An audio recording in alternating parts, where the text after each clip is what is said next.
Evidentemente todas las informaciones que estamos dándoles a ustedes están generando a esta hora de la mañana una comunicación muy activa para poder tener la mayor parte de las informaciones que se generan. La gente se está levantando a esta hora de la mañana, sabemos.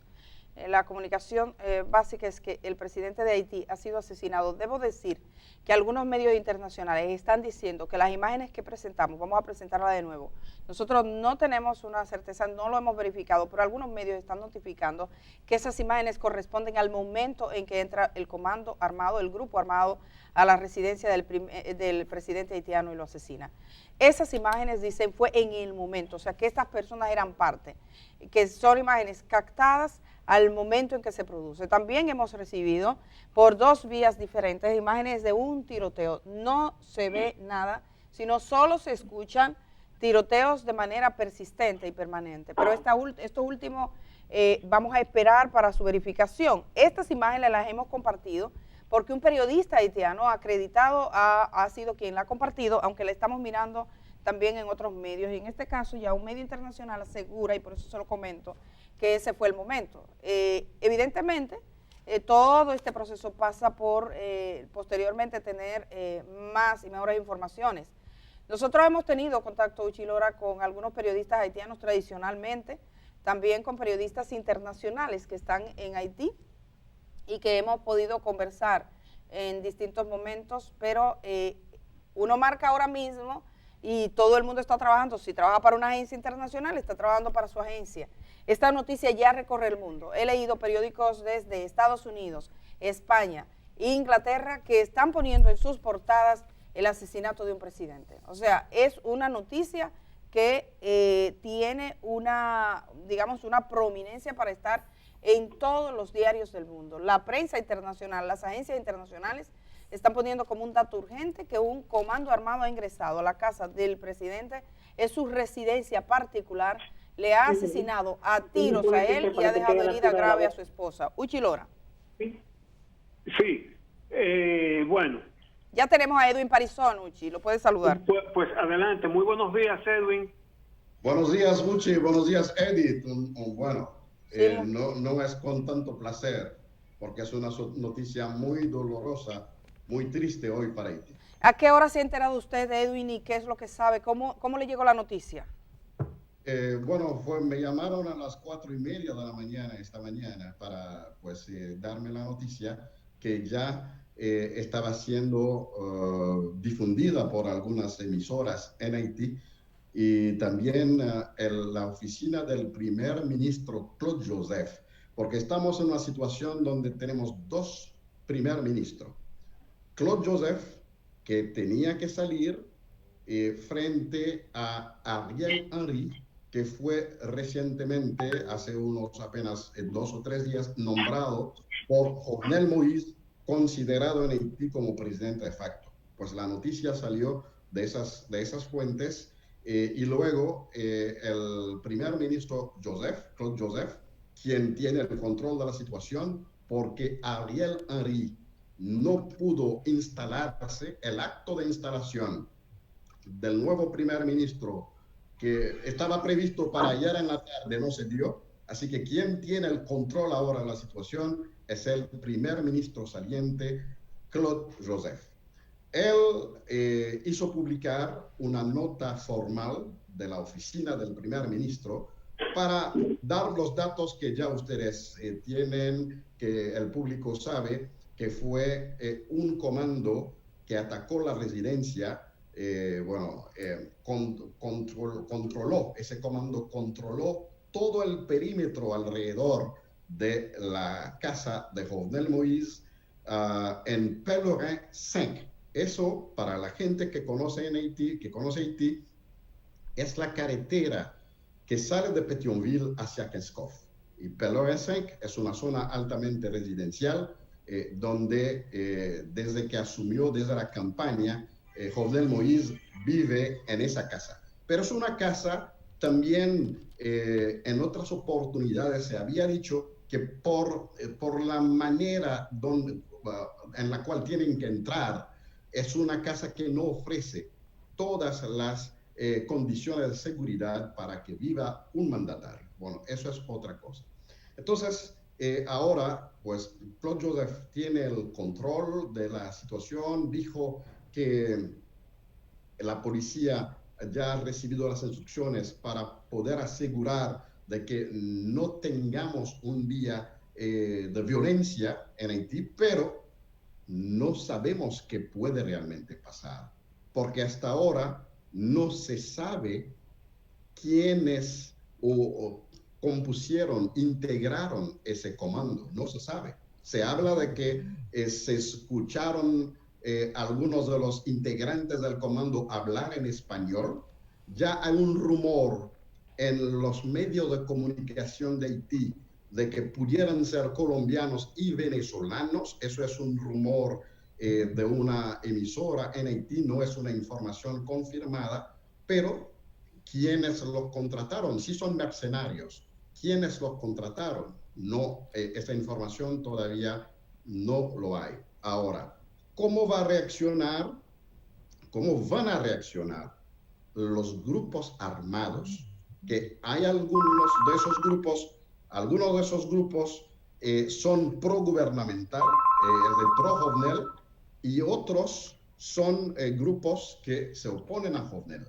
Estamos temiendo, estamos muy preocupados que no tengamos ahora la continuación de la guerra de pandillas que ya había provocado el hecho de que más de 20,000 personas tuvieron que dejar sus casas en la zona de Martissant.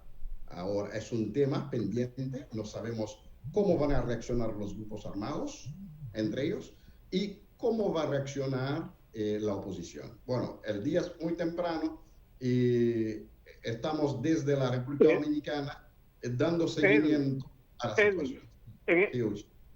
Sí, Edwin, en ese sentido, ¿me escuchas? Sí, sí. Sí, le escucho. En ese sentido, en Haití me parece que no se puede afirmar quién tiene control de la fuerza. Es decir, la policía tiene armas, pero las bandas de delincuentes superan a la policía en las calles. Eso se ha visto frecuentemente. En una situación como esa, realmente habrá que ver qué se puede esperar, porque ¿tú crees que la policía tiene capacidad para controlar lo que suceda de aquí en adelante? No, totalmente, es una respuesta negativa y estoy compartiendo totalmente, Uchi, la preocupación en el fondo de la pregunta. Es decir, las pandillas que han florecido y que han tenido durante, digamos, los 6 últimos meses un protagonismo como nunca se ha visto en Haití. Es decir, pandillas que controlan totalmente una zona, como por ejemplo la zona que cité ahorita, que es la zona de Martissant-Fontamara, hay que pasar por Martissant y Fontamara para conectarse con la región sur del país, para conectarse con Jacmel, con Los Cayos, con Miragoán, para toda la región sur. Y hace 6 meses que hay problemas serios. El accidente aéreo en el cual murieron los 2 dominicanos, justamente los pasajeros que ya no pueden utilizar la carretera debido a ese control que tienen el grupo de Tilapli, que es el pandillero responsable también del secuestro de los 2 jóvenes dominicanos en febrero pasado. Por tal razón, mucha gente optan por ir por avión hacia Jacmel o hacia otra ciudad del sur. Entonces, no sabemos cómo va a evolucionar el día, tal como decía ahorita, con esos distintos actores y particularmente con el hecho de que las pandillas tienen el control de las armas y el control de la calle. Bien, bueno, pues gracias a Edwin Parisson por estas informaciones. Vamos a mantenernos dándole seguimiento a la situación de Haití aquí en el día. Edith. Sí, muchísimas gracias, Edwin Parizón. Bueno, hay otras noticias alrededor de esto que ha ocurrido, pero evidentemente somos cautos en las informaciones que estamos proveyendo a esta hora de la mañana, porque tenemos que, en algunos casos, tratar de confirmar. Cuando pasan estas cosas, muchas noticias comienzan a salir. Sí, tenemos la constancia, el comunicado del primer ministro haitiano. Vamos a compartir de nuevo ese comunicado, lo compartíamos más temprano, que básicamente está expresando lo que ha ocurrido en Haití, está confirmando. Debo decir que revisando la prensa latinoamericana, todos con esa misma versión, con escasa de información. Según la BBC, el atentado se produjo a la 1 de la madrugada. Fue a la 1 de la madrugada cuando este comando llegó a la residencia particular del presidente de Haití. Yo debo decir que después del terremoto, aunque eran horas distintas, estuve en Haití y a mí me llamó la atención a veces que los sistemas de seguridad en torno a altos funcionarios, particularmente de quien estaba responsable del Ejecutivo en ese momento, me pareció como escaso, como muy libre aquello. No sé cómo estaba a esta hora, como que será objeto de algún tipo de escrutinio, Uchi, porque hemos tenido desde Haití señales inequívocas de que había una situación de inestabilidad. Carolina ayer nos decía, en Haití está pasando algo muy serio, vamos a mirar a Haití. Porque al leer la prensa haitiana se podía percatar por los últimos hechos de que iba a más, después de la designación de un primer ministro, todo lo que hubo en el sentido de que había gente que estaba interesada en que el presidente saliera del poder. Muy lamentable, esto es una tragedia para América Latina, particularmente en el caso de Haití.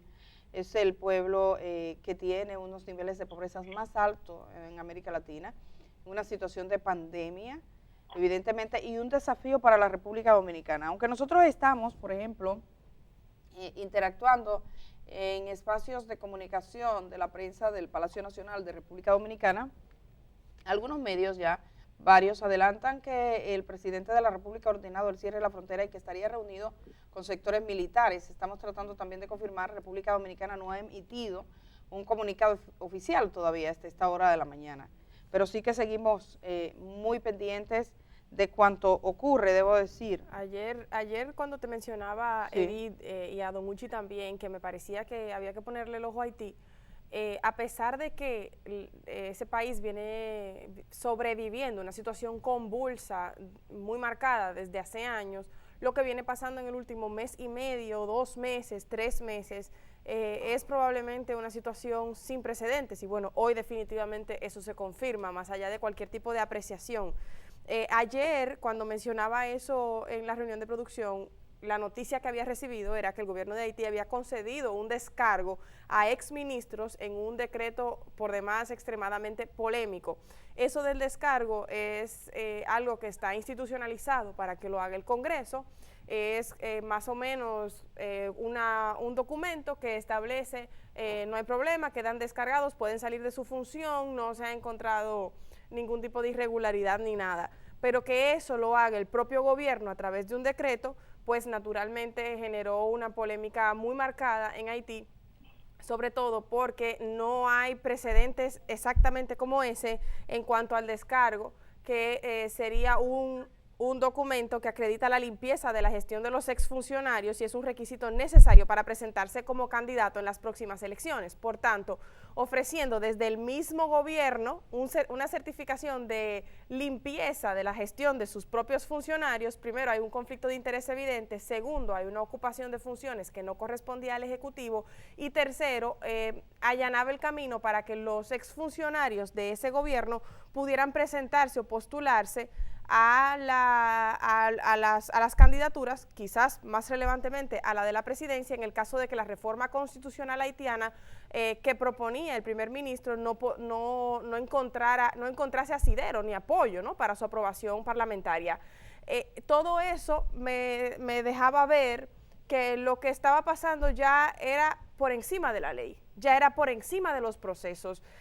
Allá hay un tema de institucionalidad, pero esto junto con reformas constitucionales o intentos de reformas constitucionales es como poner la estructura de la pelea partidaria y electoral muy por encima de cualquier estructura legal, y me parecía, por tanto, que ese decreto marcaba un momento clave en el deterioro de la situación institucional en Haití. El magnicidio perpetrado en la noche que divide el día de ayer y de hoy, falta confirmar la hora exacta, definitivamente confirma que ese decreto y este magnicidio de hoy son síntomas de una situación de deterioro institucional sin precedentes en la República de Haití.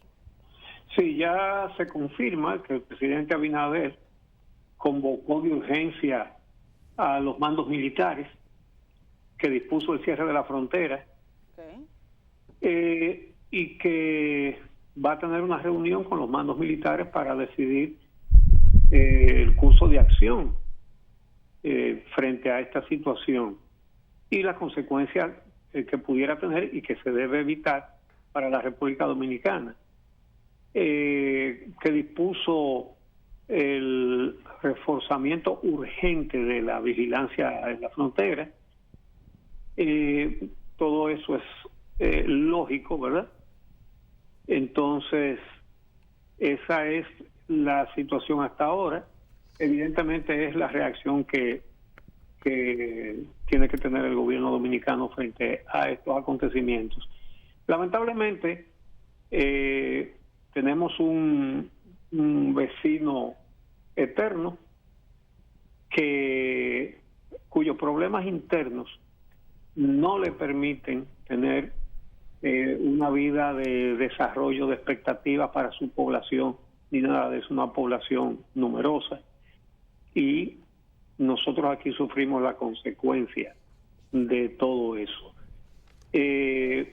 Lamentablemente, no se vislumbran soluciones duraderas porque no se vislumbran soluciones aceptadas por todos los sectores. La vía electoral no ha funcionado, los golpes de Estado mucho menos, y en este caso, asesinar al presidente de un país es una acción que implica una segunda parte. Eso nunca está solo. Esa segunda parte es tomar el poder. Aparentemente hasta ahora han hecho lo primero, que es matar al presidente. Hasta ahora no han hecho lo segundo, pero la verdad es que es difícil imaginarse que hay ahí mucha fuerza para impedirlo. Es decir, en este momento aquí no se sabe qué va a pasar en Haití. Los que perpetraron esa acción están conformes y se retiran a su casa a disfrutar de lo que hicieron. No lo creo. Asesinar a un presidente siempre es parte de un plan para tomar el poder. Entonces, hay mucha incertidumbre, como es lógico, porque se desconocen muchísimos detalles. En lo que sí hay coincidencia de varias versiones es en el hecho de que había sudamericanos, es decir, personas hablando español e inglés. Y fíjate que Edwin Parison dice que específicamente los rumores en Haití hablan de colombianos y venezolanos. Evidentemente se trataría de mercenarios y de personas que luchan por dinero, le pagan para que hagan estas cosas. Así que la situación no puede ser más preocupante de lo que está sucediendo en el territorio de nuestro único vecino. Bueno, estoy en contacto afortunadamente con un periodista haitiano, me está compartiendo informaciones, he mandado un video del momento del tiroteo, ya está confirmado ese sonido y esas imágenes que se ven en oscuras con muchos tiros, es el momento en el que se produce el atentado a la 1 de la madrugada del día de hoy. La he compartido con nuestra productora, por favor. También hemos recibido por parte de un grupo de periodistas haitianos la información de que la primera dama haitiana habría fallecido, pero aquí tenemos el momento de las imágenes, vamos a escuchar.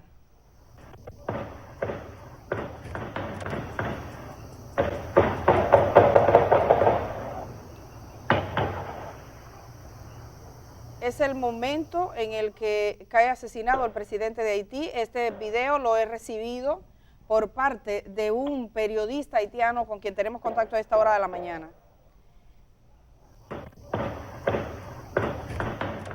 Le hemos pedido al periodista que conversara con nosotros, no puede conversar, le he pedido todos los videos posibles, me ha mandado 6 o 7 videos, he tomado pero iré compartiendo porque estamos en vivo, o sea, esto es una producción en vivo, como les decía antes, a la gente que se está levantando, nosotros teníamos un programa preparado, pero volteamos la agenda porque esto influye en todo.